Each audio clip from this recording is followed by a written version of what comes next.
चंडीगढ़ के नगर निगम चुनाव के बाद चुनाव आयोग पर बहुत बुरे आरोप लगे। सुप्रीम कोर्ट की फटकार और सुप्रीम कोर्ट के जज ने साफ कहा कि आपकी पारदर्शिता बेहद जरूरी है।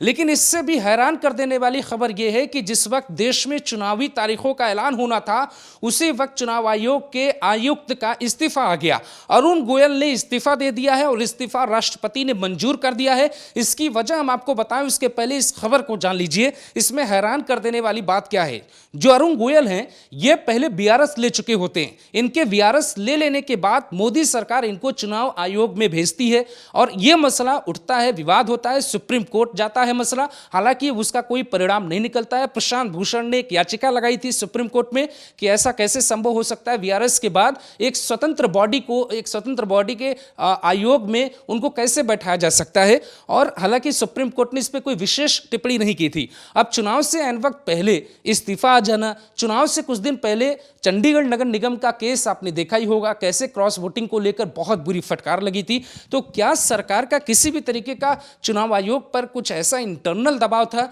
जो बात उनको हजम नहीं हुई? क्योंकि 14 या 15 तारीख को चुनावी तारीखों का ऐलान होना है। इस देश में आचार संहिता लगना है और रणनीति जो होती है वो आयुक्त के पास ही होती है। देश भर के डीएम या आईएएस या आईपीएस सभी अधिकारी उनको रिपोर्ट करते हैं और देश का सिस्टम जो होता है वो चुनाव आयोग के पास जाने वाला होता है। ऐसे में कुछ दिनों के पहले ही इस्तीफा आ जाना और मात्र कुछ ही देर में राष्ट्रपति का इस्तीफा मंजूर कर लेना क्या किसी बात की तरफ इशारा करता है? विपक्ष चुनाव आयोग पर इस बात का आरोप लगा रहा था और जब चंडीगढ़ नगर निगम केस में सबूत मिले थे, उसके बाद यह विवाद बहुत तूल पकड़ रहा था कि लोकसभा चुनाव आखिर किस पारदर्शिता से करवाए जाएंगे।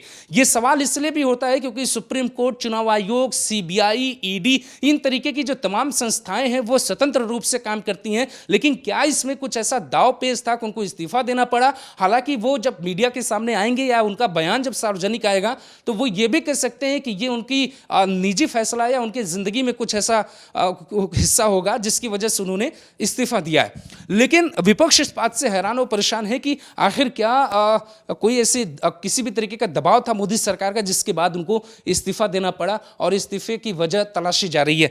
इसमें 3 चीजें और हैं। चुनाव आयोग पे इस बात का दबाव लगातार बन रहा था ईवीएम की सुरक्षा को लेकर। आपने देखा होगा कि नॉर्थ ईस्ट के प्रदेश में एक बीजेपी नेता का नाम आया था जिनकी गाड़ी में ईवीएम पकड़ा गया था। आपने देखा था कि ईवीएम की रखवाली करने का दौर आ गया है और ईवीएम की सुरक्षा एक बहुत बड़ा मुद्दा बन गया है। तो क्या ईवीएम को लेकर कोई ऐसा प्रश्न था जो मोदी सरकार की तरफ से कुछ कहा जा रहा था और चुनाव आयोग को मंजूर नहीं था? क्या चुनाव जो है बैलेट पेपर से करवाने को लेकर कुछ था? क्योंकि बैलेट पेपर से चुनाव होने वाला नहीं था और अब उसके लिए तैयारियों में वक्त भी नहीं बचा है, तो चुनाव ईवीएम से ही होना था। तीसरा सबसे बड़ा पॉइंट यह है कि सरकारें जब भी होती हैं, चाहे बीजेपी की सरकार हो या कांग्रेस की सरकार हो या किसी और की सरकार हो, वो चुनाव आयोग में दखल देती हैं और इसके कई सबूत और आरोप लगते रहे हैं। तो क्या सरकार कुछ चुनाव आयोग से अलग करवाना चाहती थी जिसके कारण अरुण गोयल ने इस्तीफा दे दिया? क्योंकि उनका कार्यकाल अभी 2025 तक फरवरी तक बचा हुआ था और ऐसे में उनका इस्तीफा हैरान और सवालों के दायरे में खड़ा हो जाता है। सवाल यह है कि जब चुनावी तारीखों का ऐलान होना है तो फिर इस्तीफा क्यों आया?